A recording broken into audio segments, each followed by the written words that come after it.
Hey everyone, it's Arfan, and welcome back to the Successful Lead Generating Coaches Show. I have with me today a special guest. I have Dr. Dana Cowles here. He is an emergency medical physician, and he has a message that when I first heard this, I was like, wow. A lot of you know I've been in the mental health space. I've done quite a bit of work over the past 7, 8 years, and his perspective that he's offered on happiness was one of the things that just really stood out to me. So, Dr. Coles, thank you so much for being here. Thank you, Arfan. Thanks for having me. Awesome, awesome. So, I'm going to give you a chance to introduce yourself. I want to let everyone know what we're going to be talking about today is something that every entrepreneur faces. At the very, very first day you become an entrepreneur, the very first thought that you had that you're going to be an entrepreneur, you've probably been hit with some fear and anxiety around it. And we're going to dive a little bit deeper beyond just the surface of this, and we're going to talk about overcoming fear and anxiety on your entrepreneurship journey. So I'm gonna give you a chance. If you like, if you give us an introduction for yourself, tell us like how you like in your journey, what really led you to this work that you do. Absolutely. Well, my name is Dr. Dana Cowles. I'm a board certified emergency physician. I've been working in the Florida and the New York markets, and I've been practicing for almost 20 years now. And I actually just Love did it. some math on it, and the number of shifts that I work, I almost see 5,000 patients a year. Going on Wow, 20,000, it's now 100,000 impacts over the last 20 years, and that's an incredible thing for me. that's amazing.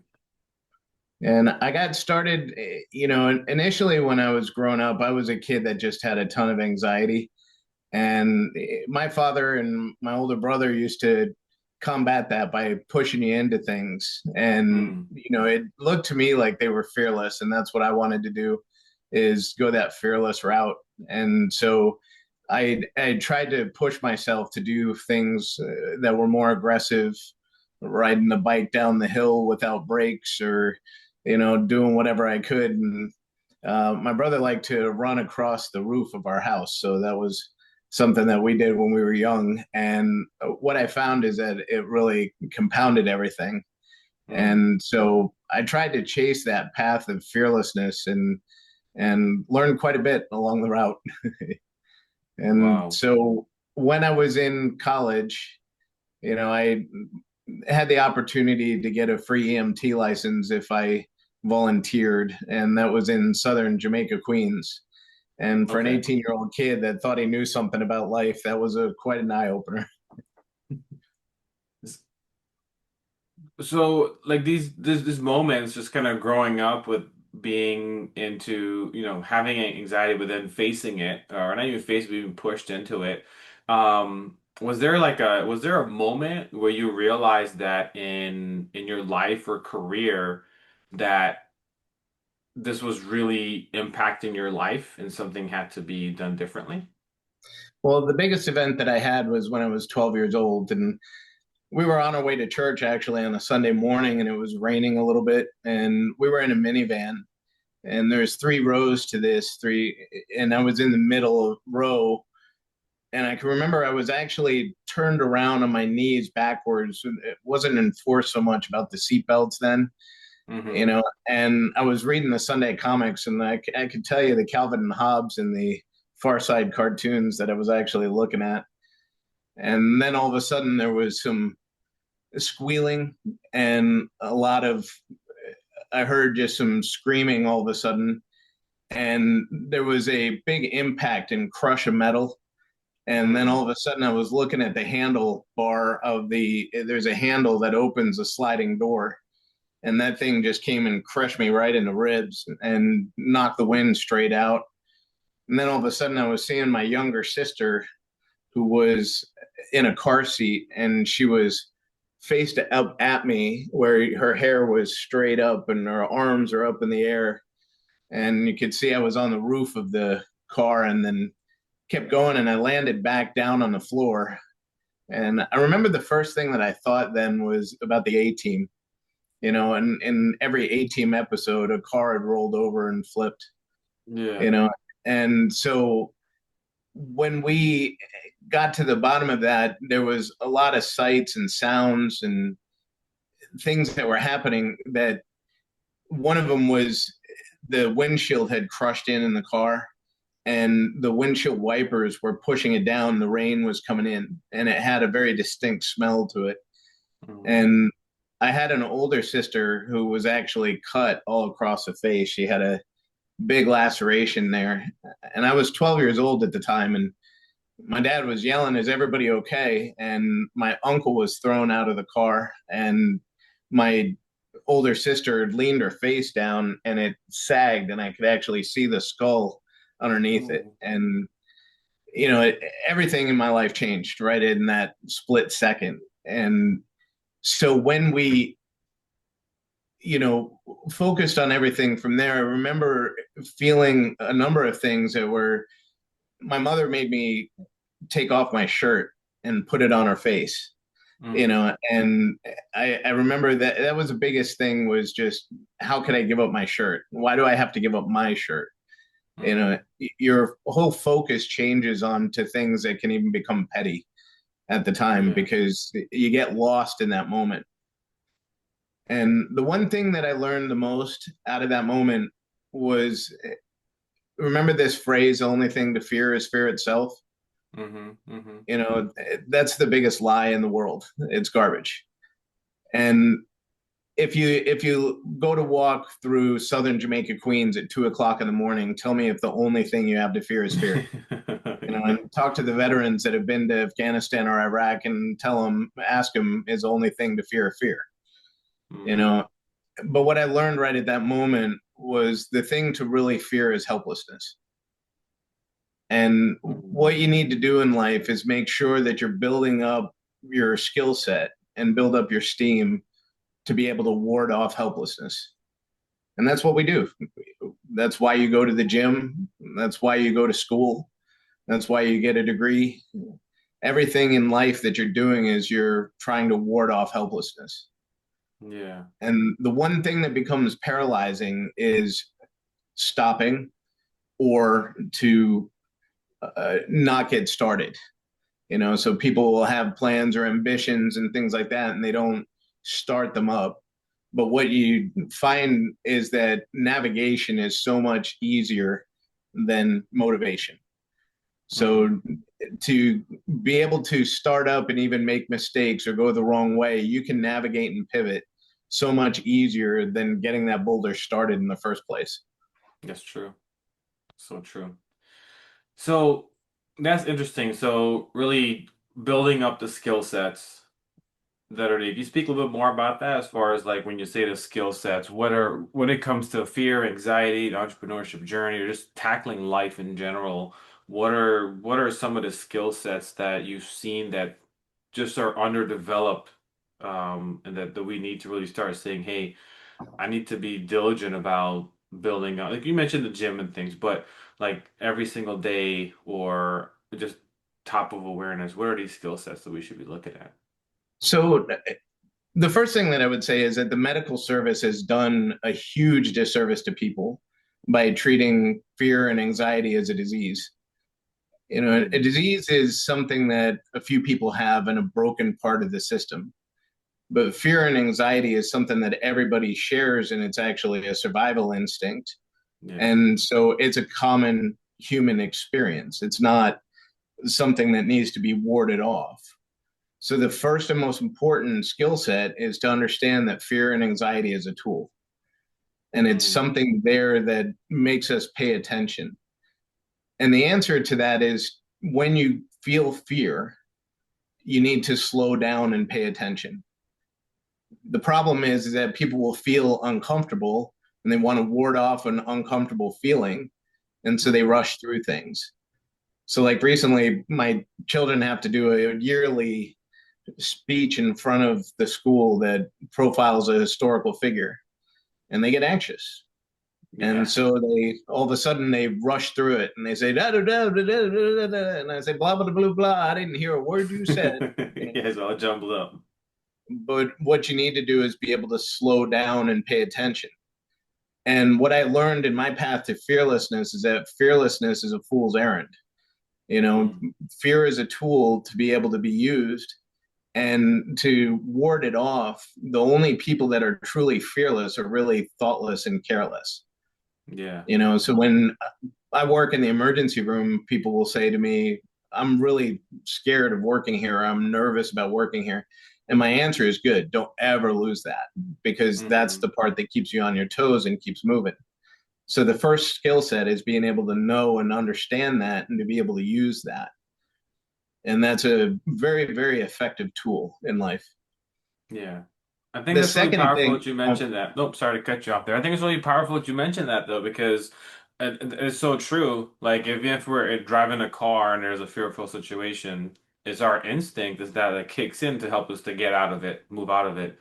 But tackling everyday life, especially as like entrepreneurs, when there's fear and anxiety that can quietly show up and it can sometimes build up, and just speaking from my own experiences where it just builds up so much and now it can put me in a position where I'm like rushing through a lot of things, like I just want to get it all down, and it becomes a practice and a mindfulness to be able to really say, okay, wait, slow down, like my brain, my body, it's my nervous system is dysregulated. It's trying to tell me something right now. And if I'm trying to grow, if I'm trying to sell, if I'm trying to be visible, rushing through it is not the answer. It's really not the answer. So exactly. it And makes a lot of sense. unfortunately, when we're new at any given situation, that's what people want to do is, if they're feeling uncomfortable, get through it. And you'll see people that are starting in sales and they do that.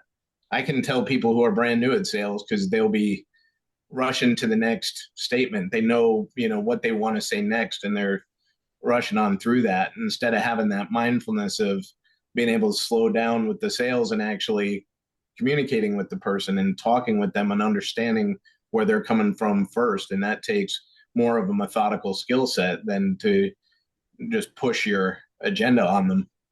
Hmm. Yeah. Awesome. I love it. Please continue. So we got the first thing was that fear and anxiety are a tool, and it's a skill Yes. set to be able to slow down a bit. So yeah, want to hear more of this. The I'm applying this to second my own life right now. the second step is understanding a wobble, and sometimes we'll feel unsteady. And so if you feel that unsteadiness, that's actually the time to speed up. And I'm not talking about a large degree. It's just, it keeps you moving and motivated. And you'll understand this if you've learned how to ride a bicycle or learned how to ride a motorcycle. So when you start out, I took a motorcycle course in Philadelphia, and it was interesting. And one of the first things was they give you a demonstration where this guy Hmm. takes a little Honda Rebel 150 and he revs it up really high, and then he lets it go across a parking lot with nobody on it, Wow. and it rides straight across, and then somebody else catches it on the other side, runs up and just jumps on it and stops it. And the speech is, we do this to show you that that motorcycle does not need you to ride it.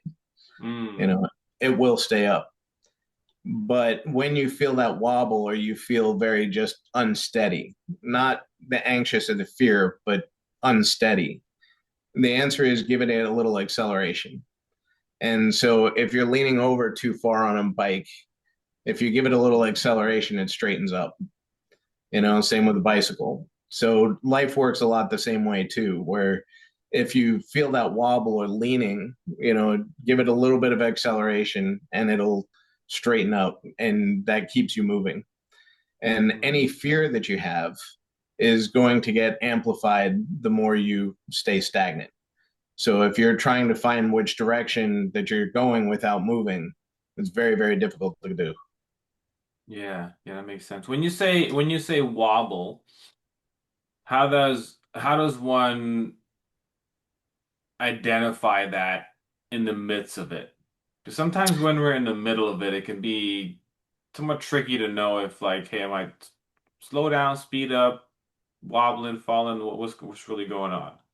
Okay, so wobbling is more just an unsteadiness in your movement, so it's if you just feel off balance or off kilter, like things just aren't working right, That's a lot different than feeling that fear and anxiety. So that fear and anxiety is a pressure that is an understanding that something in your life is about to change.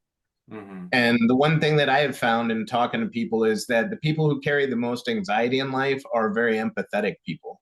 They know what's going on with the people around them, and they're almost holding a lot of that emotional baggage for other people because they want to make it right with them. They want to interact and cohesively work with them, and it brings on that anxiety. The Yeah. people that are very self involved, they're not going to have a lot of anxiety about what's going on around them with other people. So there's actually three types of fears. And the first type is a prospective fear. That's the what ifs. You know, if what if this is going to happen, or what if that happens? What if I can't make my payment next month? What if this, what if that? And the answer to the prospective fears is to make a plan.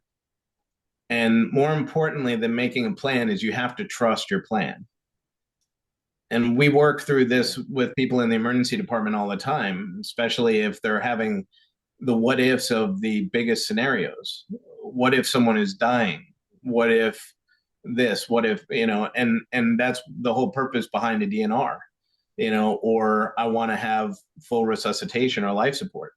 You make a plan, but you got to trust the plan enough that if the what if happens, that you've got it fully enacted. Hmm. And so in people that are starting an entrepreneurial plan, that's why developing a business plan is so important. Because it covers these what ifs, so you don't have to cover it in the moment. Yeah. You know, the second type of fear is the contemporary fear, the what happens right at the moment. This is like this car accident that I was in, and then you're basically in for the ride. And the answer is slow down, pay attention, be methodical about what you're doing. And your body will even help you out with that because that's what happens in an adrenaline rush, right? Everything slows down. Your body is built and developed to be methodical in high Hmm. stress situations by slowing. The third is the retrospective fear, which is like PTSD, which very much centers on that idea of helplessness. So Hmm. if you have a retrospective fear, is I have a fear because something happened. Let's say you're a soldier at war and you lost your buddy and you had the skill set, you knew what to do, but something happened along the line that you felt helpless to actually save this other person, or anything that can happen that you feel helpless in the situation. And to be able to solve that one, you have to change the retrospective fear to a prospective fear. And what if it happens again? What am I going to do next time? And then you have to develop the plan and support the plan. And this happens all through your life, right? So when we went to school, how many fire drills did you do? Oh my You know, gosh. how many schools burned down? Next to Yeah. none. But we all have to do the fire drills. Why? Because it handles that prospective fear, what if, and it keeps Hmm. people in line with something to do.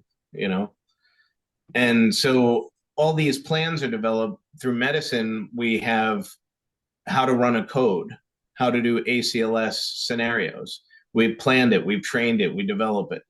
What Hmm. if there's an MCI, a mass casualty incident, with lots of people who are hurt at the same time? There's a plan. This is what you have to do. What Yeah. if an Jump active off shooter skills. walks into the hospital at any given time? Here's the plan. Here's what you do.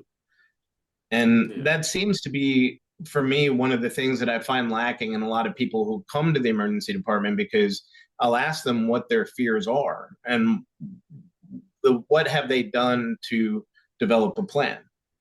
And Hmm. sometimes their plan is just call for help.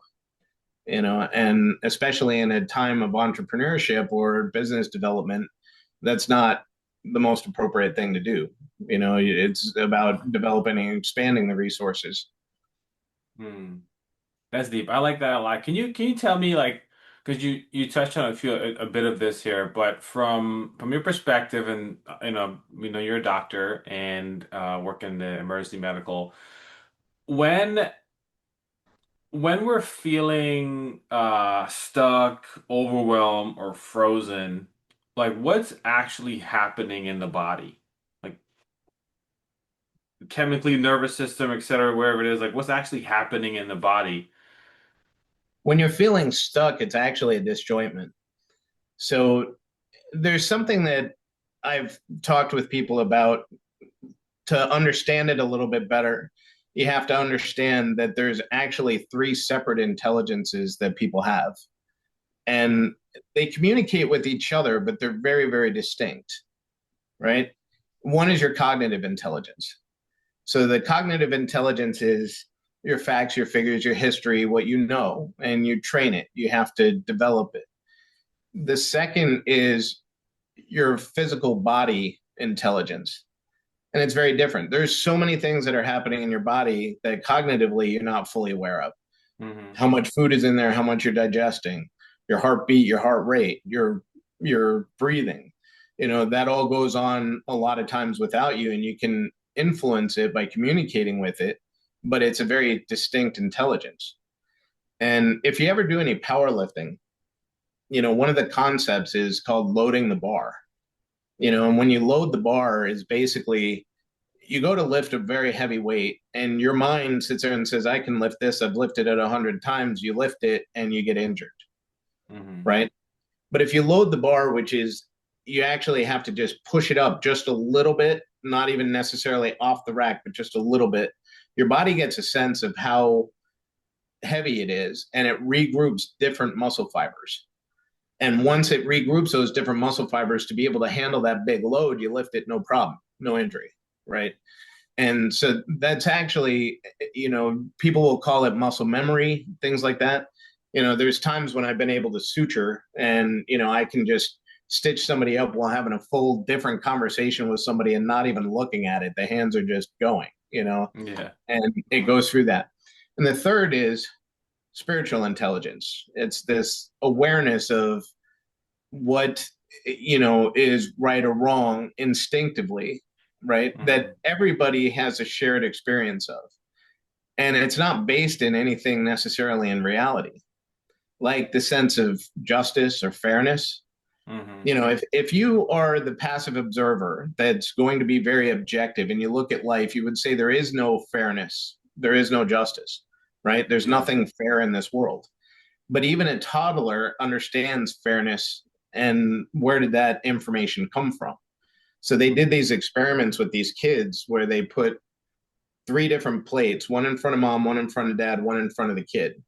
And then they would have a cover on them. And there would be one cookie for mom, two cookies in front of the kid, and none in front of dad. And so when they take the covers off of it, almost every time the kid would take one of the cookies and give it to the dad so that they were all equal. But if we have survival of the fittest, you would think that kid would hoard them all for themselves and say, I want them all, right? But Right. it doesn't work that way. So where does that sense of justice and fairness come from? That's that spiritual intelligence. So you have mind, you have body, you have spirit. Excuse me. So what you need to do is be able to put all three of those in alignment. And when you get into your period of most intense fear, if you're not using the fear as a tool to slow down and be methodical about it, when you do slow down, you're actually getting in connection with the mind, body, spirit all together. But when you try to rush through it, there's a disconnect. The body wants to do one thing. It's getting very anxious. It's speeding up. Your heart rate is going up. Your your breathing is going up. Hmm. And a lot of times the cognitive is saying, I don't even understand what's going on. And we'll even get people that come to the emergency room that say, I've had an anxiety attack because something is happening inside of my body and I don't know what it is. And I don't know Yeah. what brought it on. So that's a disconnect between the two. And what you need to do is be able to get those fundamentally in alignment. And that gets rid of the paralysis part of it. And that is a good example when you're talking about that paralysis thing of the wobble that I was talking about. So Mm-hmm. while you cognitively want to slow down and be methodical, you got to give it a little acceleration on the body part of it and actually, be moving. And when you do that, um, you're going to be able to navigate easier because even if you make mistakes, you can pivot a lot easier than just getting it started. And one of the things that people do is they try to envision what they want and they want it perfect. And they won't start because in their mind it's not perfect, Yeah. and my answer to that is it's going to fall apart anyway. So Yeah. it's easier to navigate and build based on the mistakes that you make rather than trying to make this grandiose start right from the jump. I see that a lot too in the work I do because I help a lot of coaches with their launching and they want to have the landing page, registration pages look perfect and this and then like, hey, don't even worry about that. Like, we just get it going. We can adjust live. I'm telling you, the ideal clients are going to give us the feedback we actually need. We have no idea right now. We just want to make sure it looks good. And sure Yeah. enough, we run it and it's like, oh, we got to make some tweaks and changes. And it's like, yeah, Warren, don't spend that much time beforehand because you don't know exactly what you have to change until you actually have to go about doing it. So Yeah, make and sure that's you, where the frequently asked questions come from. You got to wait until they're frequently asked. yeah, yeah, right. Try to make it up, chat GPT it or something, but Right, no, you got to exactly. get the actual question to ask. So Exactly. this is what I'm hearing, and guys, for everyone listening right now, this is why I wanted Dr. Coles on here because he has such a unique perspective that we often don't like I don't hear anywhere. And like I said, I've been in this work for a while, life coaching, therapy, counseling, a number of different things. And when it comes to this topic of life and how we're living, and this could be applied to what we're doing right now, but even 10 years from now, 15 years from now, 20 years from now, as we do different things, as our journey continues to evolve, we also have to like this is something that we're going to take with us. So building up these skills is just such an amazing life skill and it's something that I would have learned when I was 12 years old, 13, 14 years old instead of learning now in my 30s. So I wanted to ask a question if for the audience here, for those who are resonating right now and are looking like, hey, okay, they've been their whole life just trying to manage fear or manage anxiety. So is there a way to now go about like transforming and more or less having that relationship with it to where we're using it as a tool? And is there like a moment or a specific time in your life where you realize that, you're you're using this and embracing it as a tool, as a relationship, and was able to really transform how you just continue moving forward in life with these tools?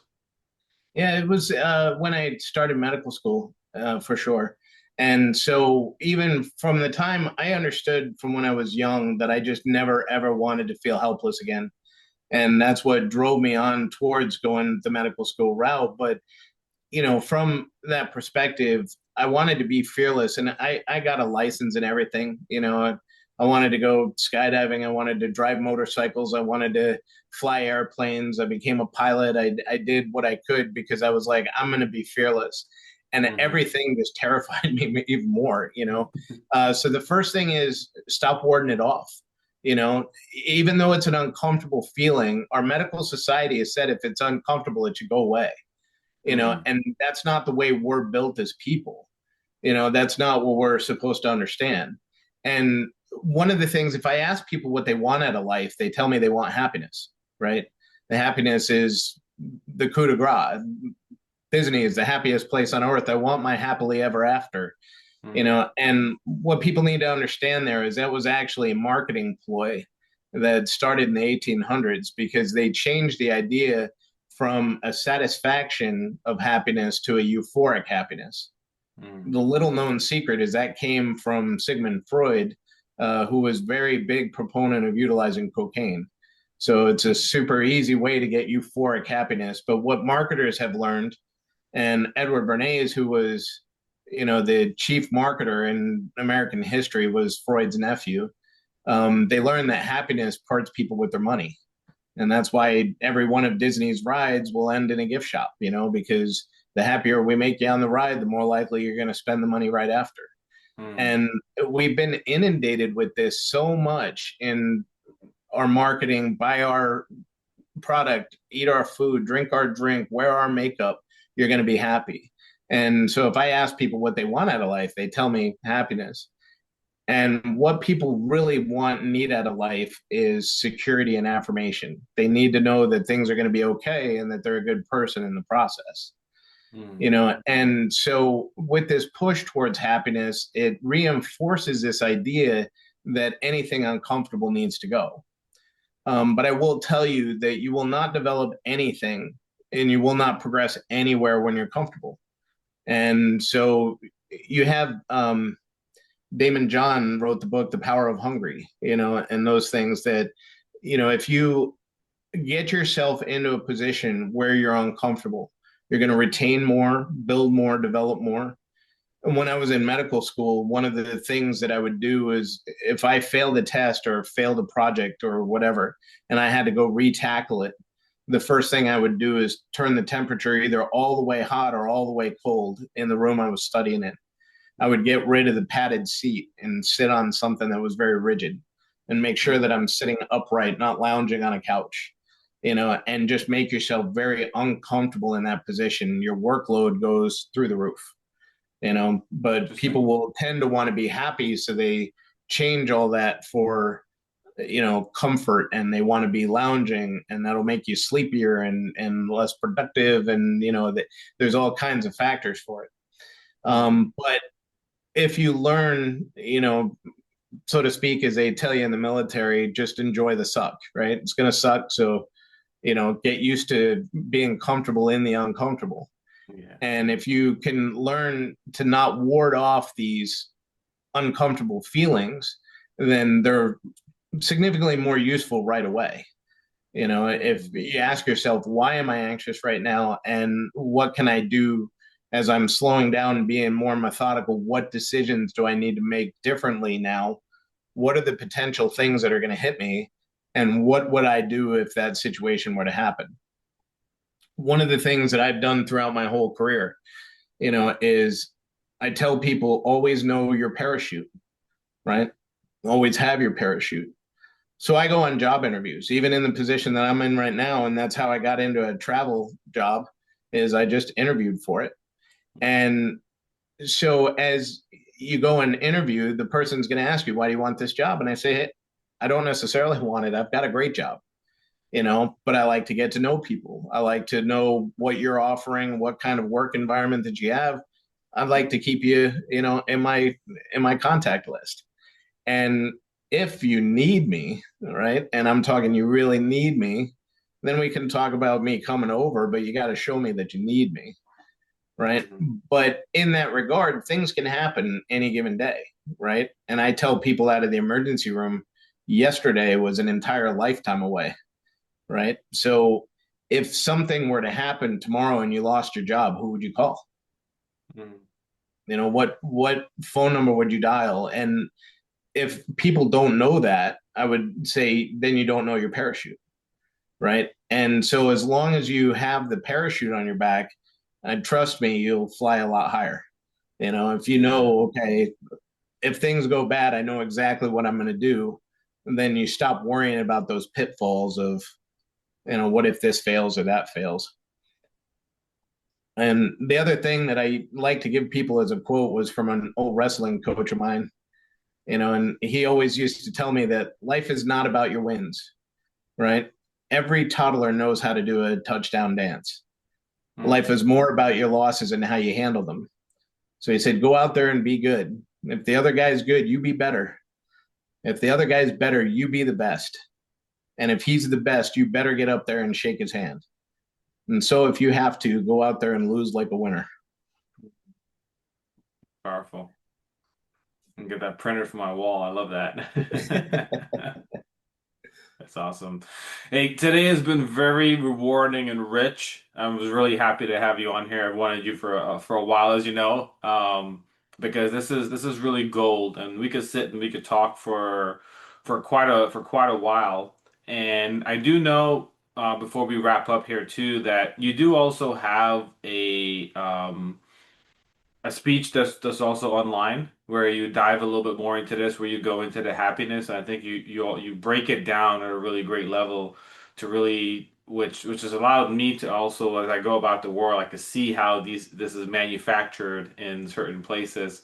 For those who know better, and for those of us who don't, who we fall for it, not in a victim way, but we just kind of fall for it because we're unaware of the psychology. If someone wanted to watch that speech in its fullness, where would how would they get access to it? Give me the search criteria, or I can drop the So link too as well for everyone. the easiest way to get into those videos and some of the other podcasts that I've done are through YouTube. I have my own channel through Dana Coles, and the latest TV show that I did is episode on there. And I also have a website, colesemergencyservices.com. If anybody's wanting to get in touch with me and discuss a little bit more about this fear and anxiety, and if they are interested in having me to come out and speak, that's a good way to get a hold of me. And I also do some coaching where we can sit and talk about some of these life plans and how to develop them, through a bare minimum basic structure, but also how to, functionally develop an effective plan when you're facing the fear and anxiety portion. Mhm. Love that. So guys, I will drop those links in the show notes, and also if you're on the blog right now, those links will be at the bottom, so that way you can check out some of the content is deep and a lot more deeply than we discussed it today. But it's something that embracing this now, like I said, I wish I knew a lot of these things, a lot of these perspective and awareness, and how my body, how my mind, how my spirit is responding to fear and anxiety, because it would have allowed me to take bigger leaps and bigger jumps and always knowing that, I mean, the idea, the concept of parachute, even just really knowing that, if you think about it, how much more would you be willing to do just knowing that you have a parachute? And it really gives that, I think we mentioned the safety is one of those needs that we have. It really can reinforce that safety. So I love that.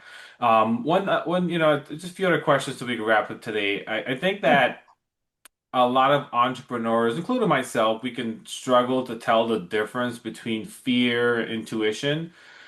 What would you say to anyone right now who's probably struggling to tell the difference? How they could learn to discern between the two? Between fear and intuition.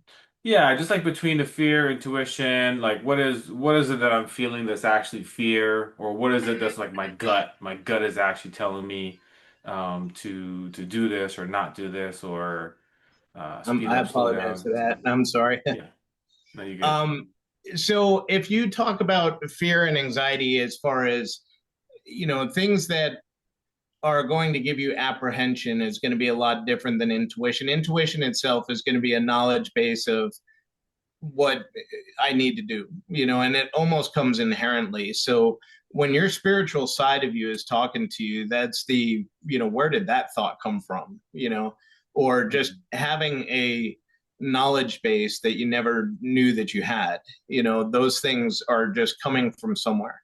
And some people look at it like it's in your subconscious or it's whatever, but I've seen people do that with things that they've never heard before, that they've never seen before. Think about like a prodigy, like a Beethoven that's just, can play. Where did it come from? How did that knowledge base hit them? That was something that they inherently just had, and the gift that they've got is not something that other people don't have. They just have a better awareness of it, so they have a better communication with their spiritual side than a lot of people do. And you'll find that a lot of the communication in between your mind, body, and spirit is all hindered by fear. I'm afraid of where that's leading me, or I'm afraid of where that's going, and they'll sit there and stop and they don't want to do it. And I talk about this when I just did one of the shows out in LA. I started getting in with some people that are running abundant studios and things, and they're profiling people that are social impact warriors, and you talk about like when you go to the gym, there's always somebody that'll do your PR as a warm up, and the people that they're profiling are exactly that. They've done so many great things in life and they're really pushing it and crushing it. One of them was this young man who was warding off a dog bite for his sister, and he got his face bit and torn up, and he made the news quite a bit for it. He was 6 years old at the time, and he jumped in front of his sister for that. And they asked him why he did it, and he said, "Because if one of us had to die, I wanted it to be me." Mm, And that's not something that is inherent in evolutionary nature, right? We're survival of the no. fittest, right? And so we should be developing a situation where we actually protect ourselves. And he did the exact opposite at 6 years old. And that's not something that he watched around and learned, and somebody said that, but in that moment, the inherent knowledge was there for him that that was the right thing to do. And so, from that perspective, if you're feeling things where you're just getting inundated with the what ifs, you'll feel that tension coming. Hmm. And I've worked 20 years in the emergency department. It has never left me. There's still certain chief complaints that will hit the board. One of them that really comes to mind is late stage pregnancy, right? And it hits the board, and you'll just get that feeling of fear and tension, right? You're like, oh, this could go really bad. Oh, am I going to have to deliver a baby now? Oh, and you'll still feel that. And again, what that means is you need to slow down and pay attention, right? So Yeah. you work through that and develop what your plan is. If you're worried about things, you're perseverating and you're saying, well, what if, that's when you make the plan. If it's happening in the moment, that's when it means just slow down and pay attention, right? So Hmm. if you are saying, I need to go forward and move, but I don't feel like I can get started, that's that fear that's starting, right? And you need to understand that everything in life comes at a cost, and you need to pay the cost or you're going to accrue interest, right? Hmm. And if you're not paying the cost or accruing interest, means someone is paying for it for you, and they will eventually get tired and stop. And so if you're not paying this cost by actually moving forward and doing it, you're going to build up inside. If you're trying to ward off the feeling, you're going to build up more inside. And then by the time it does hit, it's going to be a paranoia, right? It's Hmm. going to be a phobia. Those kind of things are because you let it build up over time, right? And didn't actually utilize it as a tool the way that it needs to be. And so you'll find that the more you use it as a tool rather than trying to ward it off, the more that it comes easily. It's a skill set like anything else. The more you practice it that way. But what I find is people have the wrong perspective because they've been told to ward off the uncomfortable. Hmm. Yeah, that's powerful. What I'm hearing is like the more we can use the tool and deal with it when it comes up, instead of letting it pile up and build up, the the more we're going to be able to actively do this as we Mm-hmm. continue. And now we're not just like having a closet where we're just shoving a bunch of stuff in there and trying to ram it closed every time. Like it's empty. And anytime something comes up, we're able to address it faster. The response is not as impactful, and it can allow us to really navigate better rather than being in more moments where we're stuck and frozen, more moments where we're actually moving. And yeah, the wobble's going to be there, but we know when we need to speed up and we're able to navigate it. So I love all of that. Thanks, man. That's good for me. I don't know about anybody else who is listening right now, but everything that was said today was for me, and I receive it, and it's something that's going to be impactful in my life going forward. I'm always about personal development, always about improving and doing better and understanding leveraging and using all the emotions that we have that don't ever go away and we can make them go away, and avoiding them is not the best thing to do.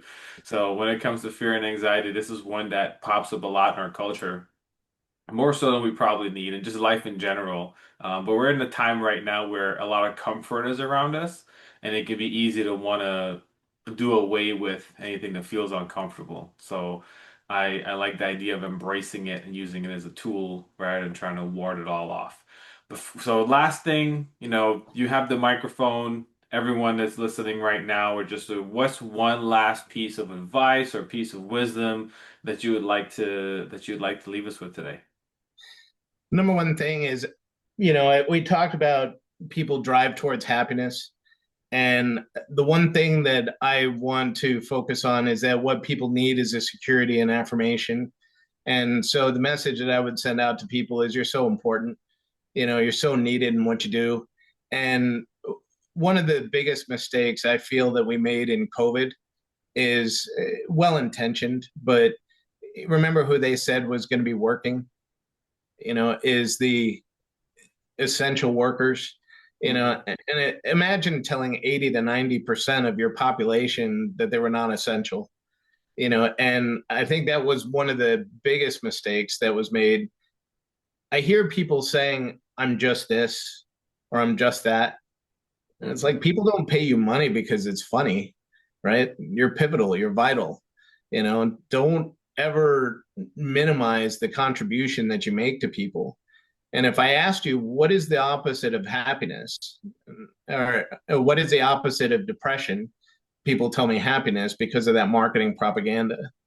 And the Hmm. one thing that is the opposite of depression is actually purpose.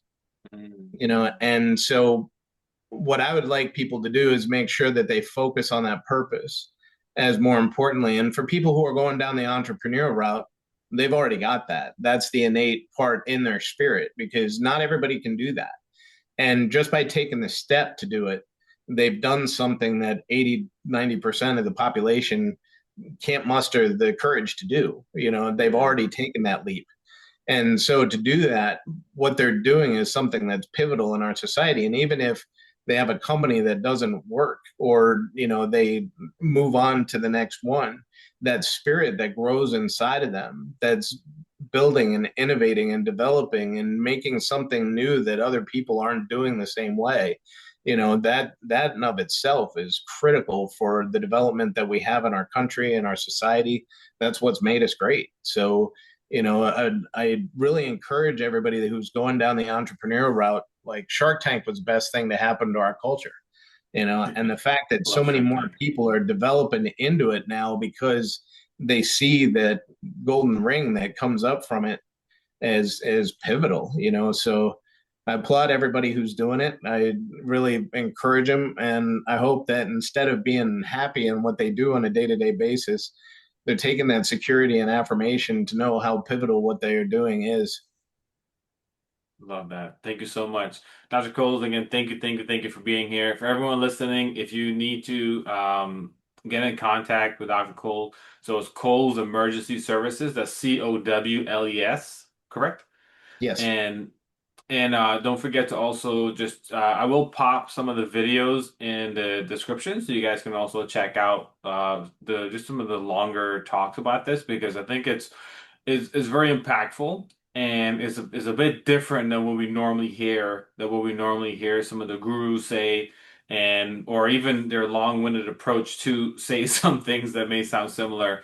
But I love how you eloquently put things and also very make it very clear to understand and applicable in our lives. So thank you so much.